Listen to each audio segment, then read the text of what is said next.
humanitaire dans tous ses états.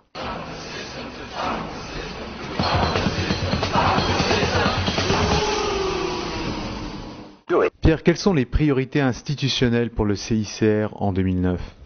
Alors, il y a plusieurs contextes qui sont prioritaires et qui ont été importants pour nous sur ces 2-3 dernières années. Il y a le Soudan, bien entendu, qui reste la principale opération en termes de volume et de moyens engagés.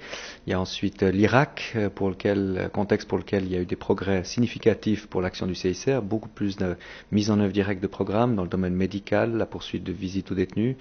Ensuite, l'Afghanistan, Israël et les territoires palestiniens, avec évidemment la crise récente de Gaza et la République démocratique du Congo, qui sont les 5 principales en termes d'importance.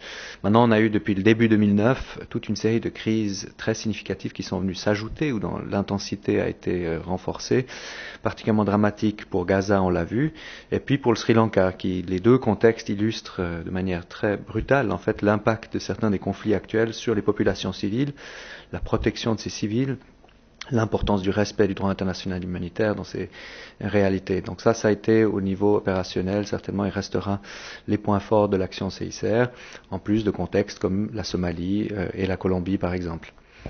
Alors on a vu effectivement Gaza et Sri Lanka, le CICR a beaucoup insisté sur un message qui est celui de la protection de la mission médicale. Est-ce que tu peux résumer ce qu'est ce principe-là ?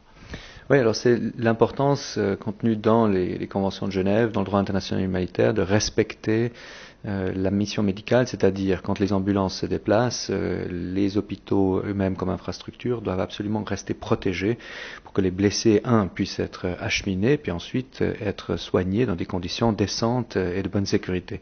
Et on a vu dans ces deux contextes que des hôpitaux ont subi des tirs, qu'il y a eu des tirs contre des ambulances. Alors maintenant, la question restera débattue sur la dimension délibérée ou non. Toujours est-il qu'il est absolument vital que ces ambulances et que ces institutions médicales puissent opérer et fonctionner avec le plein respect des parties.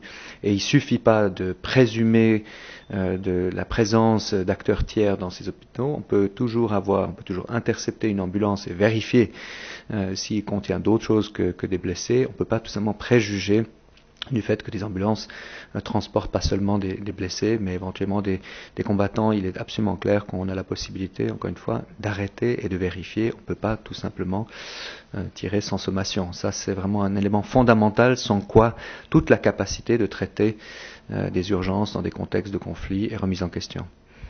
Maintenant, quelques semaines après le cessez-le-feu à Gaza, quelles sont les opérations aujourd'hui du CICR dans la bande de Gaza ? Alors la première chose qu'on a eue comme priorité, c'était avec le Croissant Rouge palestinien de finalement pouvoir subvenir aux besoins des gens qui sortaient de leur résidence, qui sortaient parfois des caves et des abris pour découvrir en fait l'état aussi de destruction qui était resté après cette opération, et puis de subvenir à leurs besoins tant alimentaires que tout simplement d'équipement et de matériel immédiat. Ça concernait à peu près 30 000 personnes déjà depuis la fin des hostilités aiguës. Et puis maintenant, le regard se tourne sur le soutien aux infrastructures, encore une fois les hôpitaux, les stations d'eau, les stations d'assainissement, toutes qui étaient déjà au bord de la rupture pendant les 18 mois précédents avec l'affaiblissement des infrastructures, toute la difficulté d'amener des pièces de rechange et de maintenir ces institutions sur un bon niveau de fonctionnement. Maintenant, il y a eu l'impact de ces 3 semaines d'hostilité active, et puis il y a aujourd'hui le souci de savoir si on va réussir à relancer certaines de ces institutions. Il y a l'hôpital Al-Quds qui a été touché et qui a des besoins de réhabilitation relativement immédiats. Ça, c'est le regard qu'on va avoir tout de suite. Maintenant, un message qui est important, c'est que le CICR est très clair sur le fait que nous allons pouvoir, avec le Croissant Rouge palestinien et peut-être d'autres partenaires humanitaires, répondre à certains de ces besoins immédiats, mais que la situation dans Gaza dépasse de très loin ce que les humanitaires peuvent faire, et qu'il y a un besoin beaucoup plus large d'une approche qui sera politique, sur laquelle le CICR n'intervient pas, mais qui est absolument nécessaire pour qu'on ne se reste pas focalisé uniquement sur les incidences humanitaires de ce contexte. Autre contexte, le Sri Lanka, que se passe-t-il aujourd'hui ? Visiblement, la situation est absolument dramatique dans le Vani, dans le nord de l'île. On a une situation effectivement dramatique pour les civils dans cette région qui est de plus en plus limitée et réduite en fait, ce qui fait que reste à peu près le même nombre de gens. On parle de 150 000 à 200 000 personnes. Là, il faut toujours se méfier un tout petit peu des chiffres les plus détaillés, mais en tout cas, il y a à peu près ce nombre-là de gens qui sont pris dans cette région et qui donc subissent, vu que le fait qu'il s'agit d'une région très exiguë entre-temps, très réduite, l'intensité des combats. On a vu des hôpitaux et des structures médicales touchées. On sait que les civils sont blessés et parfois tués, qui cherchent à quitter cette région. Et avec nous, là, du personnel CICR au milieu de cette zone de combat, avec une tentative de soutenir les blessés et les déplacés. On vient d'effectuer une évacuation médicale par voie maritime très conséquente pour 240 blessés qui étaient dans une situation d'extrême urgence. Donc voilà, c'est une de nos préoccupations principales dans un contexte qui, encore une fois, nécessite une attention de tous les instants à l'heure actuelle. De façon plus générale, la crise financière, le CICR, est-ce que l'on a des craintes sur les mois, sur les années qui viennent par rapport au financement de nos programmes ?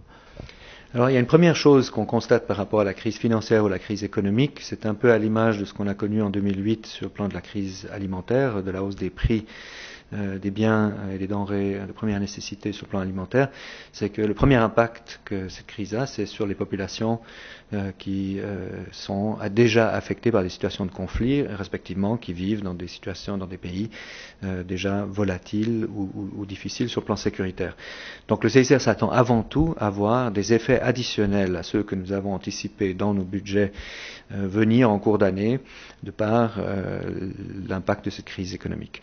Ensuite, sur nous-mêmes, en ce qui concerne le plan financier, à l'heure actuelle, nous avons des signaux plutôt encourageants de la part de nos principaux donateurs, qui, on le rappelle, sont des donateurs avant tout étatiques, qui nous ont signalé qu'on pouvait s'attendre à des niveaux de contribution relativement comparables à 2008. C'est évidemment une situation qu'on va suivre, on ne peut pas prendre ça pour acquis, mais qui à l'heure actuelle est relativement réconfortante. Donc on s'attend surtout à un impact sur le niveau des besoins de population additionnels en cours d'année.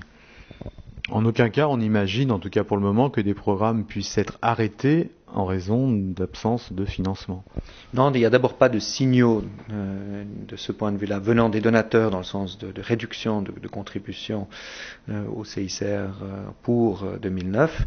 Et puis, en tout cas, aucune mesure envisagée de ce type de notre côté, au moment même où on est de Gaza au Sri Lanka, en passant par la Somalie et la RDC, dans des contextes où on voit des besoins accrus se présenter et que nous avons toute intention d'intégrer en termes de réponse opérationnelle.